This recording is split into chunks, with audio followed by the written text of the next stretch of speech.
Halo semuanya, perkenalkan nama saya Gracia Quintin Simangunsong, NPM 2515100058, kelas reguler 2C, Fakultas Sosial Sains, Prodi Akuntansi, dengan dosen pembimbing Bapak Rusiadi.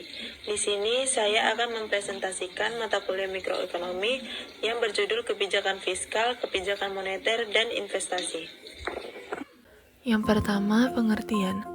Kebijakan fiskal adalah kebijakan pemerintah untuk mengatur pendapatan, pajak penerimaan negara, dan pengeluaran negara, belanja pemerintah guna memengaruhi kondisi ekonomi makro seperti pertumbuhan ekonomi, inflasi, dan pengangguran dengan tujuan mencapai stabilitas, mendorong pertumbuhan, dan meningkatkan kesejahteraan rakyat. Kebijakan moneter adalah serangkaian tindakan yang diambil oleh Bank Sentral seperti Bank Indonesia di Indonesia untuk mengontrol jumlah uang beredar dan tingkat suku bunga guna mencapai stabilitas ekonomi, termasuk menjaga harga stabil, mendorong pertumbuhan, dan menstabilkan nilai mata uang. Investasi adalah kegiatan menanamkan modal atau aset, uang, waktu usaha pada suatu instrumen, saham, properti, emas, dan lain-lain. Selanjutnya tujuan. Yang pertama, tujuan kebijakan fiskal.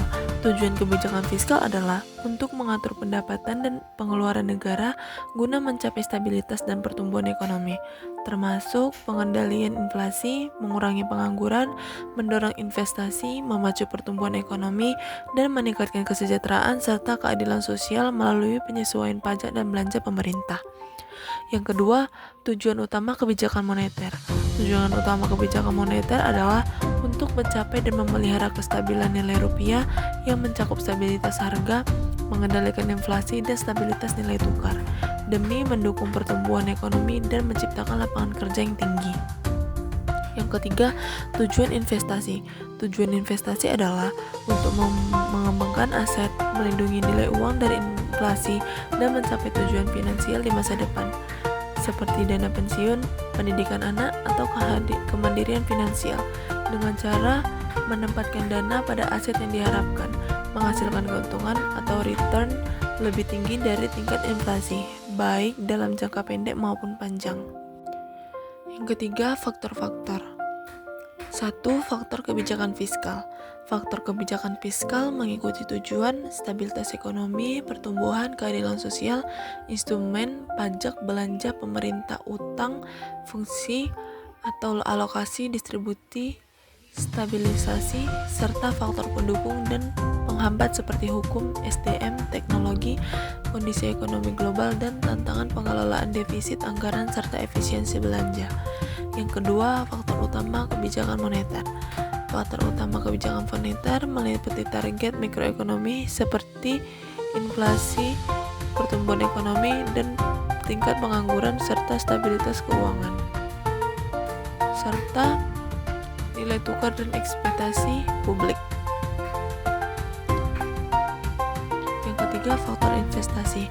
Faktor investasi adalah elemen-elemen yang mempengaruhi keputusan investasi, mencakup faktor internal seperti toleransi risiko, tujuan, usia investor, dan eksternal seperti kondisi ekonomi makro, stabilitas politik, suku bunga, infrastruktur, dan tren pasar, serta faktor spesifik seperti kualitas manajemen, profitabilitas, dan likuiditas aset yang semuanya digunakan untuk menilai kelayakan dan potensi keuangan suatu investasi.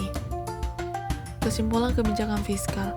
Kesimpulan kebijakan fiskal adalah alat penting pemerintah untuk pengendalian ekonomi melalui pajak, belanja, dan utang, bertujuan menstabilkan harga, mengurangi pengangguran, mendorong pertumbuhan ekonomi, dan meningkatkan kesejahteraan dengan stimulus saat resesi atau ekspansif, atau menggenggam laju inflasi, atau bisa disebut dengan kontraktif, yang efektivitasnya krusial dan harus terkoordinasi dengan kebijakan moneter untuk menciptakan ekonomi yang stabil dan berkelanjutan.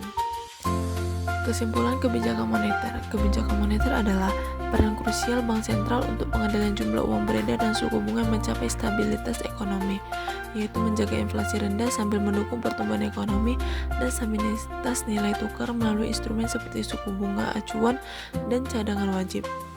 Dengan koordinasi efektif bersama kebijakan fiskal sangat penting agar dampaknya optimal.